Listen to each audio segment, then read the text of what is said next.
Hello po, kumusta po sa lahat ng aking mga followers, mga blowers. Magbibigay lang po ako ng konting kaalaman or tips sa mga nagsisimula pa lang dito po sa mundo ng pagiging content creator. Advice ko lang sa inyo guys, kung kayo po ay papasok dito ay kailangan ay nang una may tiyaga kayo pag-upload ng video at huwag kayong magmamadali na ma-monetize, at alamin nyo rin ang mga bawal at mga hindi bawal dito sa mundo ng Facebook. Mag-research kayo, mag-YouTube kayo, at kailangan marunong ka rin sa basic ng pag-i-edit para may kunting art ang iyong video. Alamin nyo kung ano ang hindi pwedeng i-upload na mga video, at alamin nyo rin kung ano ang pinagbabawal ni Meta dito po sa mundo ng Facebook. Kasi po dito sa Facebook guys ay marami pong bawal, at kailangan kapag kayo ay isang content creator,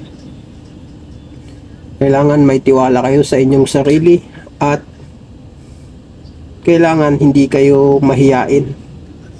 At kung meron man na mag-encourage sa inyo or mag-discourage, hayaan nyo lang sila. I-enjoy mo lang ang iyong sarili, enjoy mo lang ang iyong buhay, kasi wala naman silang may tutulong sa iyo, at ikaw din naman ang makikinabang kapag may sahod ka na dito sa Facebook. Kasi po meron po ditong maaasahan sa Facebook.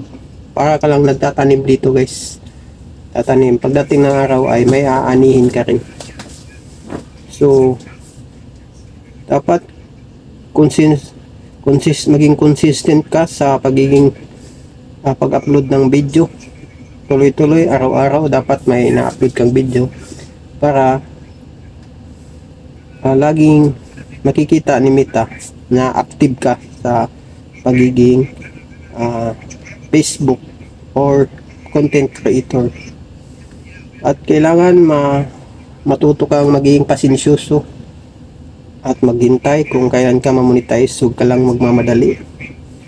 So marami pa siguro iba guys, pero yan lang muna kasi yan lang po ang aking nasa isip ngayon.